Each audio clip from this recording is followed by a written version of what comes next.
ไอเรื่องนี้ขณะเปิลดาเนี่ยกำปงมือวิดีโอนี้ตัวรศัพท์ระบบเนี่ยกำปงกรุบกรงเนี่ยคิดฐานเนี่ยกรุบกรงเวียปนใต้เนี่ยมันกรุบกรงเวียตีเนี่ยพิญญาหลังเรื่องดำบงคือตัวรศัพท์เนี่ยยำมาหาเปิลปรึกเต้ามีนเอาไว้เนื้อกระบายจานระบบเนี่ยตัวรศัพท์เนี่ยเตยบรรทุบตึกมีนเอาไว้เนื้อกระนงได้ตัวรศัพท์เนี่ยโจเก่งระบบจงกรอยเดี๋ยวเนี่ยปะตัวรศัพท์ระบบเนี่ยเล็งจีอุปกรณ์เตี้ยให้เวียจีเจ้าไว้ระบบเนี่ยให้เนี่ยจีเตี้ยสกอส้มกระเล็กมือเปลเวลีปลายปรัสเอกกรองระบบเนี่ยไอเหลือนี่บรรทอตัวมุกปีนิดมือเวียปรำเมาปรำโมเมาปรำใบเมานู้มันเมนจีการูเนยเต้นู้กำปงสลับยืดเปลกำปงรำเกลเอกกรองเนี่ยนิยธาเนี่ยขมิ้นเปลดำไปก่อสร้างอาชีวกรรมระบบเนี่ยขมิ้นเปลหัดปราณเต้ขมิ้นเปลเรียนจำนิ่งทำไมเต้ขมิ้นเปลสำหรับกรมครัวซาระบบเนี่ยก็ฮอกเนี่ยเมียนเปลเนี่ยกรอนเต้จำนายเปลสำลังมือเอกกรองเมื่อเนี่ยเดเตรูเนยขนมเกตได้สมัยระบบผู้เก๋ขณะเป้ได้เกตได้สมัยระบบเนี่ยสลับในขนมหาวเปาระบบเนี่ยทั้งไงนี้เรื่องนี้ชุบสัน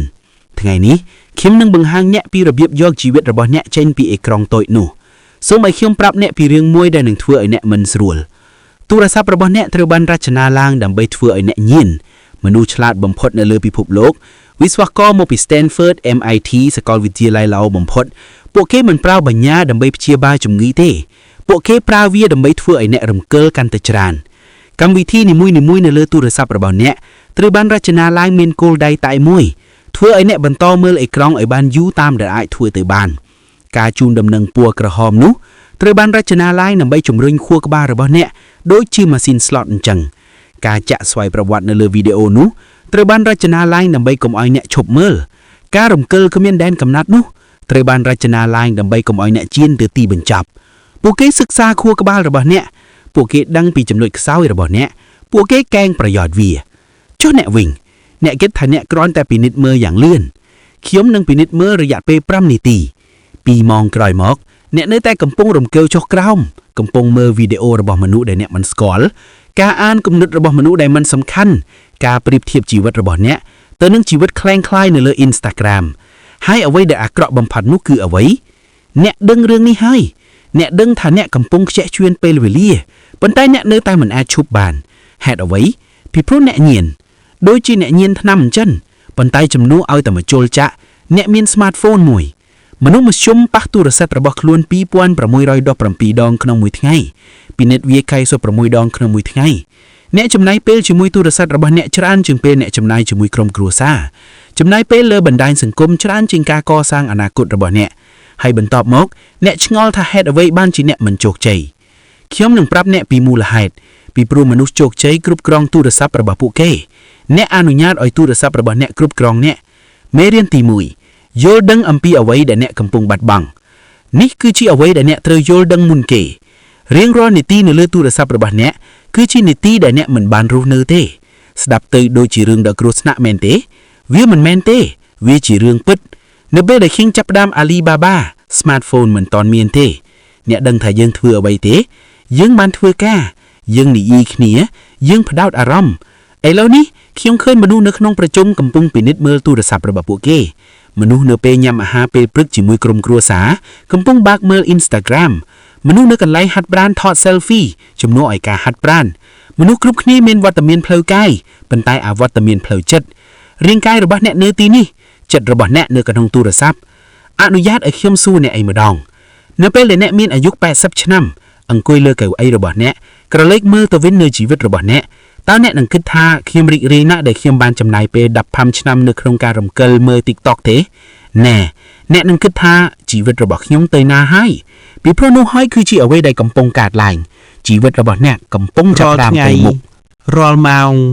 รอลเนตีโจแก่นเนียที่มวยเขียมประสันบันเนี่ยจำนายเปประมุยเมาขนมหมุดไงเลือตัวรศัพท์ระบาดแนกนุกคือทราย10 ปีเมาขนมมวยสัปดาห์นุกคือปี100 ดอประไมเมาขนมมวยชนำนุกคือ90 มวยไงใบไข่ปิงในชนำระบาดแนกกันลองพอดเตยสำลึงเมินเอกรังขนมระยัดเปียวดับชนำ30 แค่ปีชนำกันละในชีวิตระบาดแนกแช่เจียนะส้มกินอัมพีเอาไว้ได้ในไอถวยบ้านขนมระยะเปียปีชนำกันละเรียนภาษาทำไมจำนวนใบ ก็สร้างอาชีวกรรมดอกโชคใจมวยទទួលបានសញ្ញាបត្រសរសេរសៀវភៅធ្វើដំណើរជុំវិញពិភពលោកចំណាយពេលពិតប្រាកដជាមួយមនុស្សដែលអ្នកស្រឡាញ់ប៉ុន្តែផ្ទុយទៅវិញអ្នកបានមើលមនុស្សចម្លែករំនៅលើ TikTok អ្នកបានចូលចិត្តរូបថតរបស់មនុស្សដែលអ្នករៀនវិទ្យាល័យជាមួយអ្នកបានឆ្លក់ជាមួយមនុស្សល្ងងនៅលើ Twitter តើវាសមនឹងវាទេនេះជាការពិតមួយទៀតទូរស័ព្ទរបស់អ្នកកំពុងលួចយកម៉ោងល្អបំផុតរបស់អ្នកភ្ញាក់ពីដំណេកខួរក្បាលរបស់អ្នកស្រស់ថ្លាថាមពលរបស់អ្នកខ្ពស់ឆន្ទៈរបស់អ្នករឹងមាំនេះគឺជាពេលវេលាដ៏ល្អបំផុតដើម្បីធ្វើការលើគោលដៅរបស់អ្នកដើម្បីបង្កើតដើម្បីសាងសង់ដើម្បីរៀនប៉ុន្តែតើអ្នកធ្វើអ្វីអ្នកចាប់ទូរស័ព្ទរបស់អ្នកពិនិត្យមើលអ៊ីមែលពិនិត្យមើលសារពិនិត្យមើលបណ្ដាញសង្គមហើយដូចនោះឯងម៉ោងដ៏ល្អបំផុតរបស់អ្នកបានកន្លងផុតទៅខ្ជិះខ្ជីលើរបៀបវារៈរបស់អ្នកដទៃនៅពេលដែលអ្នកចាប់តាមការងារពិតរបស់អ្នកហត់នឿយហើយរវល់រួចហើយនេះមិនមែនជារឿងចៃដន្យទេនេះជាមូលហេតុដែលអ្នកមិននៅកន្លែងដែលអ្នកចង់ទៅមេរៀនទី2លុបជាតិពុលចេញឥឡូវនេះសូមអនុញ្ញាតឲ្យខ្ញុំប្រាប់អ្នកពីអ្វីដែលអ្នកត្រូវធ្វើអ្នកត្រូវលុបកម្មវិធីចេញខ្ញុំអាចឮអ្នកនិយាយរួចហើយប៉ុន្តែចាក់មកខ្ញុំត្រូវការកម្មវិធីទាំងនេះខ្ញុំត្រូវការ Instagram សម្រាប់អាជីវកម្មរបស់ខ្ញុំត្រូវការ TikTok ដើម្បីទទួលបានព័ត៌មានថ្មីខ្ញុំត្រូវការឈប់ទៅអ្នកមិនត្រូវការពួកគេទេអ្នកចង់បានពួកគេភាពខកគ្នាធំមានកម្មវិធីដែលអ្នកត្រូវការកម្មវិធីធនាគារផែនទីកម្មវិធីទំនាក់ទំនងសម្រាប់ការងារបន្ទាប់មកមានកម្មវិធីដែលត្រូវការអ្នកប្រព័ន្ធផ្សព្វផ្សាយសង្គមហ្គេមការកម្សាន្តកម្មវិធីព័ត៌មានដែលធ្វើឲ្យអ្នកខឹងរាល់ថ្ងៃកម្មវិធីទាំងនេះមិនបម្រើអ្នកទេអ្នកបម្រើពួកគេអ្នកជាផលិតផលដែលពួកគេលក់ទៅឲ្យអ្នកផ្សព្វផ្សាយពាណិជ្ជកម្មនេះជាអ្វីដែលអ្នកធ្វើនៅថ្ងៃនេះឥឡូវនេះបោទូរស័ព្ទរបស់អ្នកពិនិត្យមើលកម្មវិធីរបស់អ្នកសួរខ្លួនឯងសម្រាប់កម្មវិធីនីមួយៗតើកម្មវិធីនេះជួយខ្ញុំឆ្ពោះសរកគោលដៅរបស់ខ្ញុំឬចាក់ចេញពីគោលដៅទាំងនោះ Instagram លុះត្រាតែអ្នកកំពុងរកលុយពីវាលុបវាចោល TikTok លុះត្រាតែវាជាអាជីវកម្មរបស់អ្នកលុបវាចោល Twitter លុះត្រាតែអ្នកត្រូវការវាសម្រាប់ការងារលុបវាចោល Game ដែលអ្នកលេងពេលអ្នកធុញទ្រាន់លុបវាចោលកម្មវិធីព័ត៌មានដែលធ្វើឲ្យអ្នកខឹងរាល់ថ្ងៃលុបវាចោលប៉ុន្តែចាក់មកចូលបើខ្ញុំខកខានរឿងសំខាន់មួយសូមឲ្យខ្ញុំប្រាប់អ្នកអាចកំបាំងមួយគ្មានអ្វីសំខាន់កើតឡើងនៅលើបណ្ដាញសង្គមទេគ្មានអ្វីរឿងសំខាន់ពិតប្រាកដនៅក្នុងជីវិតរបស់អ្នកគ្រួសារអ្នកសុខភាពរបស់អ្នកអាជីវកម្មរបស់អ្នកគោលដៅរបស់អ្នកគ្មានអ្វីមួយពីចំណោមគោលដៅទាំងនោះតម្រូវឲ្យអ្នករំកិលលើ Instagram ទេព័ត៌មានពិភពលោកប្រសិនបើមានអ្វីមួយសំខាន់កើតឡើងអ្នកនឹងឮអំពីវាជឿខ្ញុំចុះរូបថតវាសមត្ថការរបស់មិត្តអ្នកមិនសំខាន់ទេរឿងរ៉ាវតារាល្បីៗមិនសំខាន់ទេការវិភាគនយោបាយមិនសំខាន់ទេគំនិតចៃដន្យពីមនុស្សចាប់ដាស់ឡែងមិនសំខាន់ទេអ្វីដែលសំខាន់ពេលវេលារបស់អ្នកការផ្ដោតអារម្មណ៍របស់អ្នកអនាគតរបស់អ្នកខ្ញុំដឹងថារឿងនេះពិបាកណាស់ខ្ញុំដឹងថាអ្នកគិតថាអ្នកមិនអាចរស់នៅដោយគ្មានកម្មវិធីទាំងនេះបានទេប៉ុន្តែសូមឲ្យខ្ញុំសួរអ្នកតើមនុស្សសប្បាយចិត្តមុនពេលមាន smartphone ទេមែនហើយតើមនុស្សបានជោគជ័យមុនពេលមានប្រព័ន្ធផ្សព្វផ្សាយសង្គមទេមែនហើយតាមពិតទៅពួកគេបានជោគជ័យច្រើនជាងពីព្រោះពួកគេមានអ្វីមួយដែលអ្នកមិនមានផ្ដោតអារម្មណ៍ Steve Jobs បានបង្កើត Apple ដោយគ្មាន Instagram Warren Buffett បានបង្កើតទ្រព្យរបស់គាត់ដោយគ្មាន TikTok ខ្ញុំបានបង្កើត Alibaba ដោយគ្មានចំណាយពេល6ម៉ោងក្នុងមួយថ្ងៃលើទូរស័ព្ទរបស់ខ្ញុំទេអ្នកក៏អាចដែរឥឡូវនេះខ្លះកំពុងគិតថានឹងឈប់មើលវីដេអូនេះហើយពិនិត្យមើលទូរស័ព្ទរបស់អ្នកអារម្មណ៍ចង់មើលនោះមានហើយមែនទេអ្នកមានអារម្មណ៍បែបនេះប្រហែលជាអ្នកបានទទួលការចែងដំណឹងប្រហែលជាអ្នកចង់ពិនិត្យមើលអ្វីមួយយ៉ាងលឿនទេនេះជាអ្វីដែលខ្ញុំកំពុងនិយាយអ្នកមិនអាចមើលវីដេអូរយៈពេល15នាទីដោយគ្មានចង់មើលទូរស័ព្ទរបស់អ្នកបានទេ នេះជាការញញឹកហើយប្រសិនបើអ្នកឈប់មើលឥឡូវនេះគ្មានអ្វីនឹងផ្លាស់ប្ដូរទេអ្នកនឹងត្រឡប់ទៅខ្ជិះខ្ជាយជីវិតរបស់អ្នកម្ដងមួយប៉ុន្តែប្រសិនបើអ្នកនៅជាមួយខ្ញុំ7នាទីទៀតខ្ញុំនឹងឲ្យអ្នកប្រព័ន្ធពិតប្រាកដដែលខ្ញុំប្រើប្រាស់ប្រព័ន្ធដូចគ្នាដែលមនុស្សជោគជ័យប្រើប្រព័ន្ធមួយដែលនឹងផ្ដល់ឲ្យអ្នកនៅពេលវេលាជាង20ម៉ោងក្នុងមួយសប្តាហ៍នោះគឺជាង1000ម៉ោងក្នុងមួយឆ្នាំមានពេលវេលាគ្រប់គ្រាន់ដើម្បីផ្លាស់ប្ដូរជីវិតរបស់អ្នកទាំងស្រុង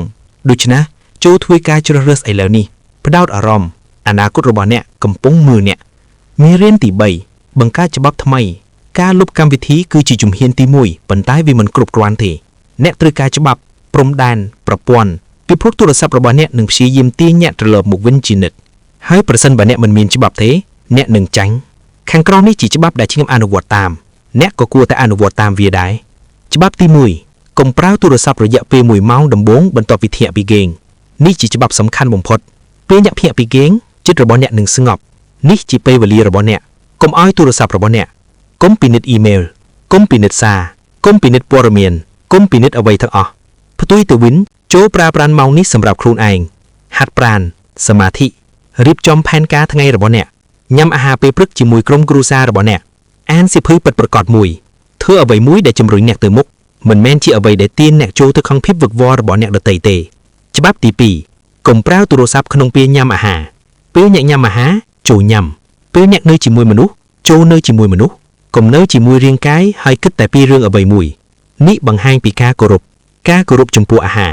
ការគោរពចំពោះប្រជាជនគោរពខ្លួនឯងហើយអ្នកនឹងភ្ញាក់ផ្អើលអាហារមានរសជាតិឆ្ងាញ់ជាងនៅពេលដែលអ្នកពិតជាយកចិត្តទុកដាក់ចំពោះវាការសន្ទនាកាន់តែស៊ីជម្រៅនៅពេលដែលអ្នកពិតជាស្ដាប់ច្បាប់ទី3ហាមទូរស័ព្ទក្នុងបន្ទប់គេងរបស់អ្នកគឺសម្រាប់រឿងពីរយ៉ាងគឺការគេងហើយភាពស្និទ្ធស្នាលមិនមែនការរំកិលអេក្រង់ទេយកនាឡិការោតមួយមកជានាឡិកាពិតប្រាកដមិនមែនទូរស័ព្ទរបស់អ្នកទេសាកទូរស័ព្ទរបស់អ្នកក្នុងបន្ទប់មួយផ្សេងទៀតឆ្ងាយពីគ្រែរបស់អ្នកច្បាប់មួយនេះនឹងផ្លាស់ប្ដូរការគេងរបស់អ្នកនឹងងុយគេងលឿនជាងមុនគេងលក់ស្រួលជាងមុននិងភ្ញាក់ពីដំណៃបានល្អជាងច្បាប់ទី4កំណត់ពេលវេលាប្រើប្រាស់ទូរស័ព្ទជាក់លាក់កុំពិនិត្យមើលទូរស័ព្ទរបស់អ្នកដោយចៃដន្យពេញមួយថ្ងៃនោះគឺជាការច្របល់ច្របល់ផ្ទុយទៅវិញសូមកំណត់ពេលវេលាជាក់លាក់3ដងក្នុងមួយថ្ងៃគឺគ្រប់គ្រាន់ហើយ